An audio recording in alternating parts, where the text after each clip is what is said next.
Hi, and in this video we're going to talk about how to deal with different bases, which is a common topic in math, especially in algebra, and it has a huge array of applications. For every single electronic device deals with different bases. And in this video, I hope to explain how you can too, right?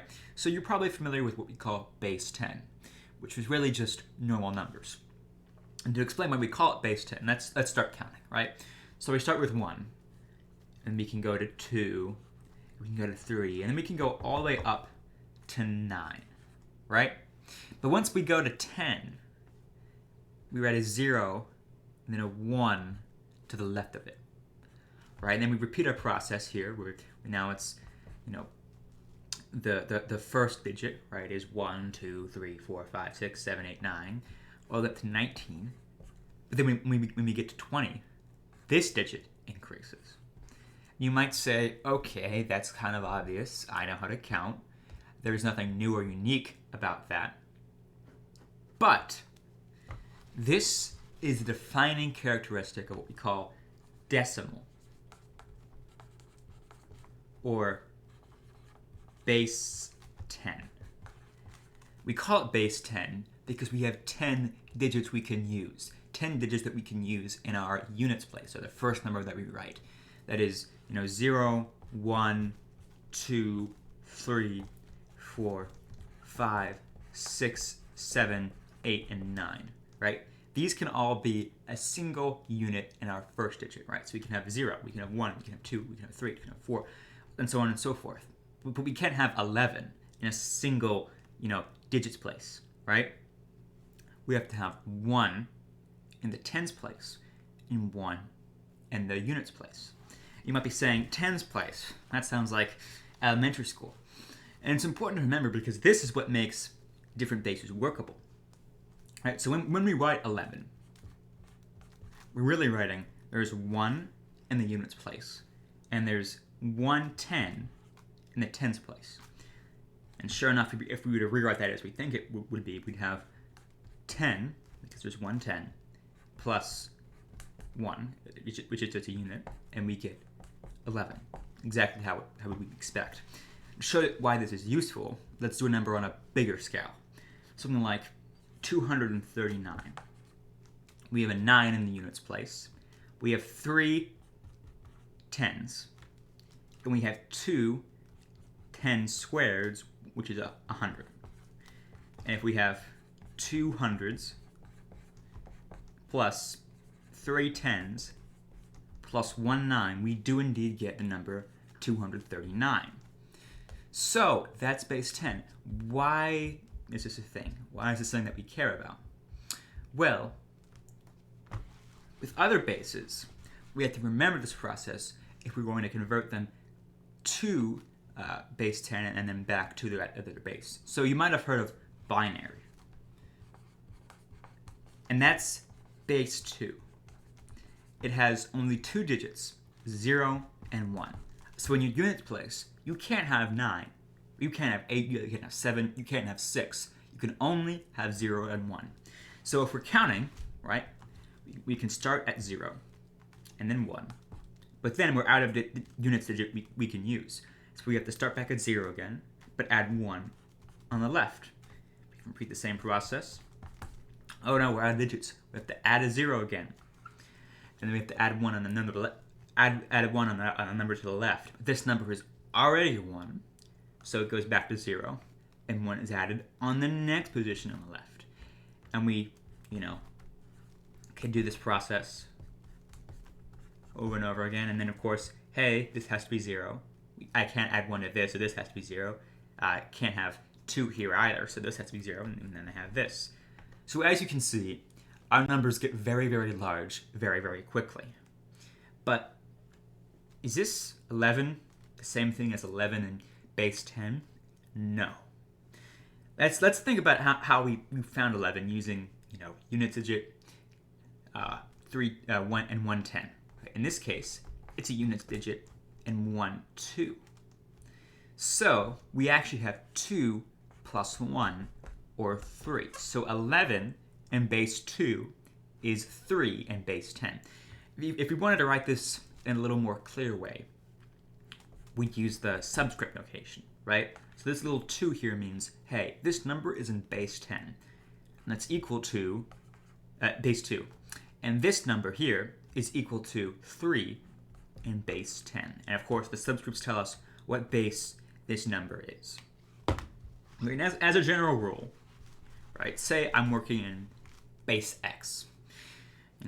I'll have, some value in the unit's place. That's x to the 0 or just 1. The next would be x to the 1. The next would be x squared. The next would be x cubed.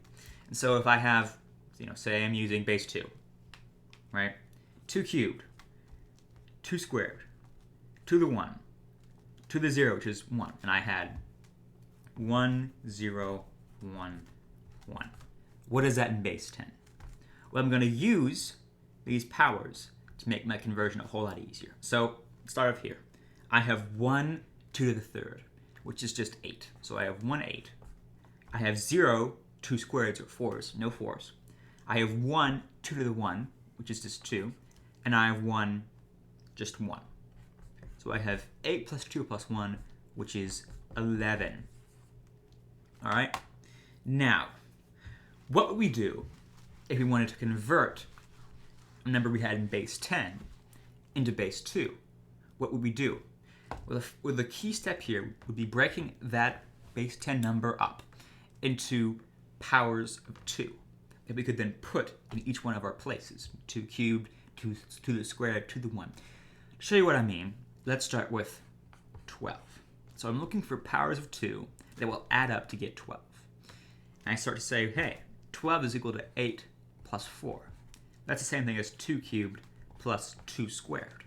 So my number in binary would be, I have 1, 2 cubed. I have 1, 2 squared. I have 0 2s and 0 1s. So my number in binary would be 1,100.